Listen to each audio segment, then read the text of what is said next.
Welcome back to the channel, guys. I really appreciate you tuning in. Today we're going to talk about substrates. Substrates could be wall, floor, or even a ceiling. We're going to concentrate on floors today, either wood or concrete. Mainly going to be talking about wood. We're going to be going into the TC&A book to really go over in details. So what I'm first going to do is explain it to you in a basic type of way. Let's get into it.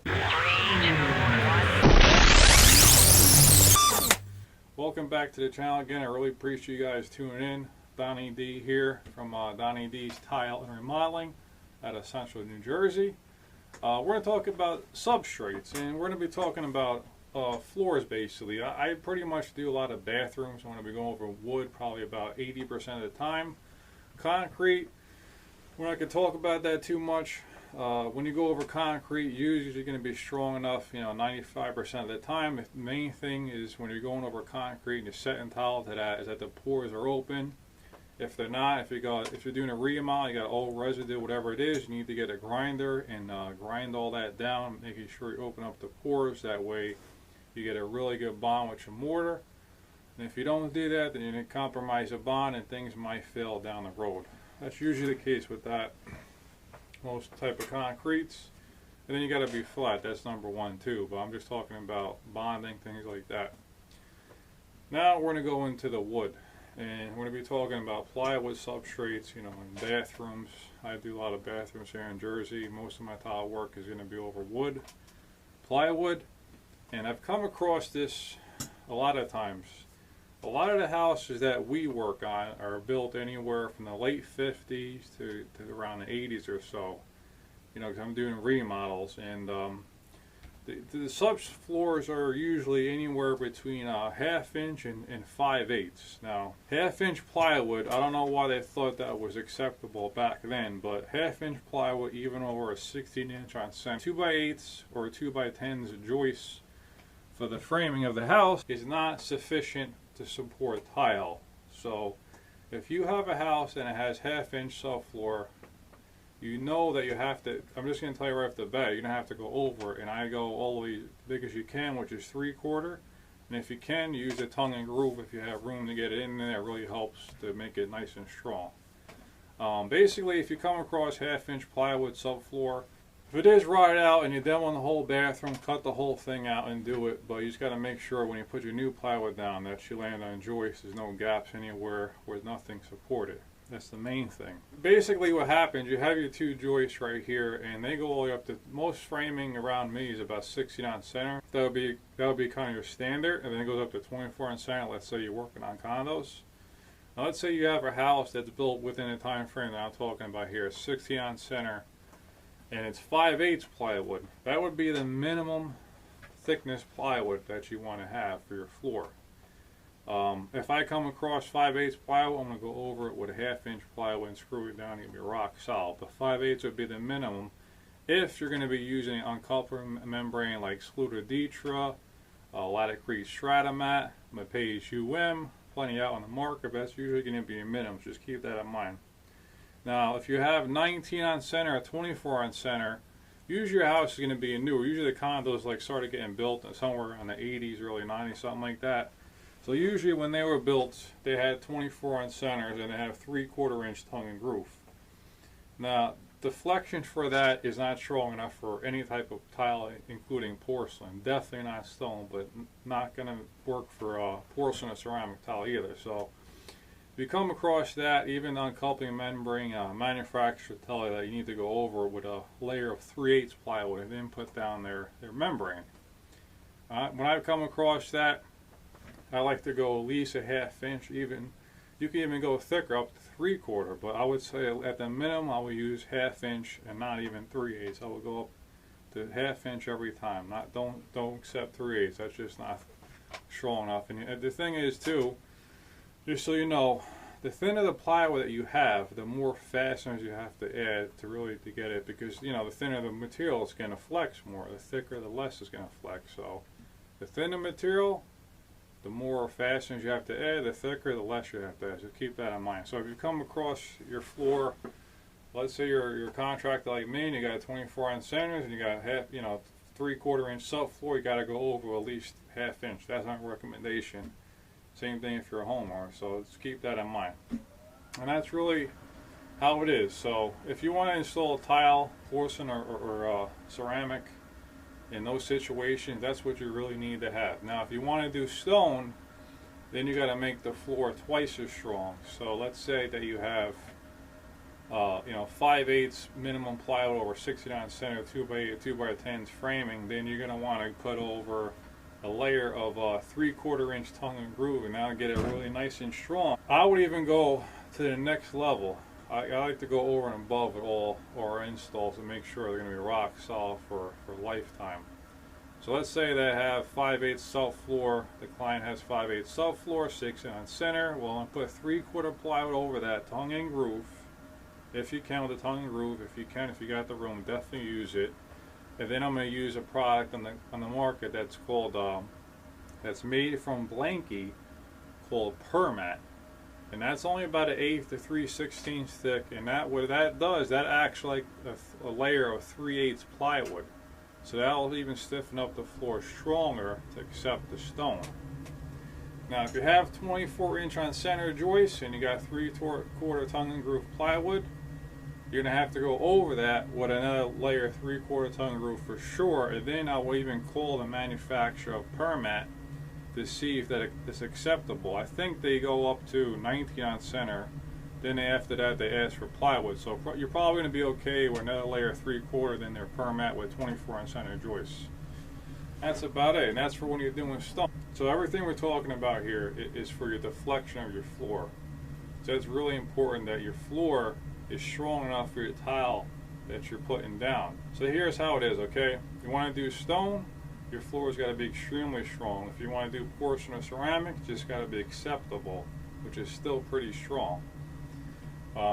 So just keep those two things in mind. And then if you do all the steps, your tile install will last. I've come across many jobs with contractors that don't know or don't even care, and they don't make sure that the floor, and we call it the substrate, is strong enough for your tile, because you have to start with your foundation of your house, right? The mason comes in, he builds everything out concrete, make sure it's nice and level, and everything comes off of that. It's the same thing with your floor. If your floor isn't strong, then everything comes off of that is going to fail, especially your tile. So every time you walk across the floor, let's say the guy put it in, and it's months later, years later, whatever it is, things are going to start breaking up at some point if the floor isn't strong enough. Just keep that in mind. That said, we're going to go into a little bit more detail, and we're going to talk about what they say in the TCNA handbook. So we're going to go through the pages. Okay, now we're on the substrate requirements here.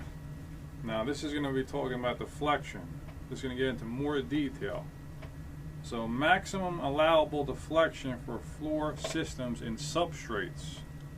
Floor systems, whether wood framed or concrete, over which the tile will be installed using the appropriate TCNA method according to the floor tile installation guide, shall be in conformance with the International Residential Code IRC, residential applications, the International Building Code IBC, for commercial applications or applicable building codes. For ceramic tile installation, maximum allowance floor member live load and concentrated load deflection for frame floor systems shall not exceed L360. That number is real important, remember that. Where L is the clear span length of the supporting member per applicable building code. For natural stone tile installations, maximum allowable floor member live load and concentrated load deflection for wood frame floor system shall not exceed L720. So there you go. You want to do stone, it's got to be twice as strong. Where L is the clear span length of the supporting member per applicable building code. Then they're going to talk about the owner should want this in writing, blah blah blah, project design, and then they're going to talk about forklifts and all that. We're not going to, that's commercial. So another part they're talking about here The tile contractor shall not be responsible for problems resulting from any structural subfloor installation not compliant with applicable building codes, unless structural floor was designed and installed by a tile contractor, nor for problems from overloading. As tile is a finish applied to and relying upon the underlying structure, a bad substrate can cause a tile failure. In many cases, problems in the substructure may not be obvious, and a tile contractor cannot be expected to discover such, and tile contractor should not be responsible for designing flooring assembly unless specially engaged to do so in writing. Tile contractor cannot determine possibility of an overload condition. In addition to deflection considerations, above ground installations are inherently more susceptible to vibration. Consult grout, mortar, and membrane manufacturers to determine appropriate insulation materials for above ground installation. Crack isolation or accompanying membranes and higher quality setting materials can increase the performance capabilities of above ground applications. However, these upgraded materials cannot mitigate structural deficiencies, including floor not meeting code requirements and or overloading or other abuse of installation in excess of design parameters. Alright, so we're going to go a little bit more in detail here. Proper spacing for wood subflooring and wood underlayments. Plywood subflooring, OSB subflooring, and plywood underlayment shall be installed with proper spacing between the sheets, typically 1/8. We shoot for that, 1/16 to 1/8, even 3/16 sometimes. That way, if something moves, it has somewhere to go. You don't want them butted tight. Typically 1/8, except if specified otherwise by the wood manufacturer. If the subfloor or underlayment is installed without proper spacing, this condition cannot be corrected by the tile installer. It is responsibility of the project owner or owner's subfloorings or underlayment installer. To ensure proper spacing is used, as failure to do so may not be obvious, and the tile installer cannot be expected to discover such. If expansion takes place in wood subflooring or underlayment installed without proper spacing, the tile installation could fail. Natural stone tile installations over wood substrates. 2 layers of structural wood panels are required on floors to receive stone tile when backerboard will be used as a tile substrate. So, if you're going to use cement board, you want to have 2 layers. Now, in my opinion, anytime you're doing natural stone, you want 2 layers of plywood regardless. So let's say your floor is 3/4 hung and groove, you want to go over with a minimum of 1/2 inch plywood in your membrane. The MIA prohibits installation of stone tile over single layer wood floor systems under backerboard because of the discontinuity of the system at seams between the subfloor panels. If an unbonded mortar bed will be installed as a tile substrate, a single layer of wood subfloor is permitted. So what they're saying is, if you're going to do a mud job on the floor, 3/4 tongue and groove, they're saying is sufficient. Now, blanket, like I said, makes the permat, and as long as your floor is 60 on center, with 2x10, 2x12, or I-joist systems, I'll check the details on that, but usually if it's 3/4 tongue and groove with 60 on center joists, you could put their membrane right to the single layer of plywood subfloor you have there. It has to be strong enough, and I've done it without any problem, so that membrane really works well. Now we're going to talk more about the natural stone. Natural stone tile installation over frame construction. Strong backs, bridging, or other load-sharing members may be required within a wood frame system to reduce differential deflection between adjacent framing members. Project design professional is responsible for determining the necessity of such.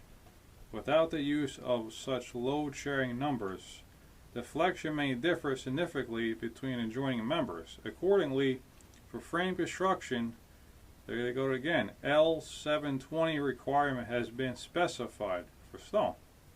See maximum allowed deflection for floor systems and substrates, while an L360 requirement can be acceptable for concrete masonry substrates. Alright, now we're going to talk a little bit about what they say here with mortar beds and all that. Substrate tolerances for mortar bed methods and self-leveling methods.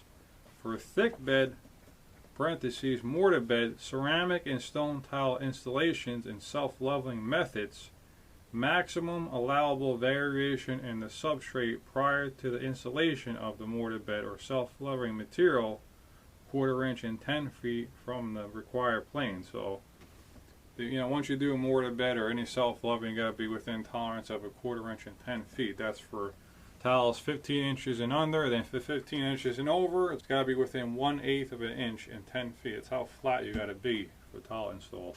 That's it. They're going to go into more detail about the tolerances for the substrate, but today we're just going to talk about the deflection and things like that. So that's about it. So essentially, your floor has to be strong for tile, for porcelain or ceramic. For stone, it's got to be really strong. So I would take everything I said here and take it to heart, because I've been in the field now for 21 years in my business now, going into the 5th year, and I've seen a lot of different scenarios where floors aren't strong enough. So you don't want to do a job and have to redo the whole bathroom just because you didn't want to put another layer of plywood down or fix a couple of joists. So if you're a homeowner, you're watching this, and you have a contractor you hire, make sure that he knows and he cares about how the substrate's going to be for your tile, because that's where it all starts, is the foundation. So make sure he knows that and does everything properly, and you'll have a long-lasting installation. So that's very, very critical. And if you're a contractor like myself, don't worry about spending an extra $100 on a job just to put some more plywood down it, another half a day or day, whatever it takes to make it strong. Yes, it's going to take more time. It's going to be more added expense, but just explain that to the client that you're working with, that's what needs to be done to do it right and have a long-lasting installation. You don't want to skip any steps at all, especially in your substrate. So I thank you guys again for tuning in. It really means a lot making these videos. I'm glad to help you guys out. That's what we're here for, to help each other. If you like these type of videos, please put a comment below you want to see more like this, or even send us a message and we'll get back to you. I really appreciate it, guys. See you on the next one.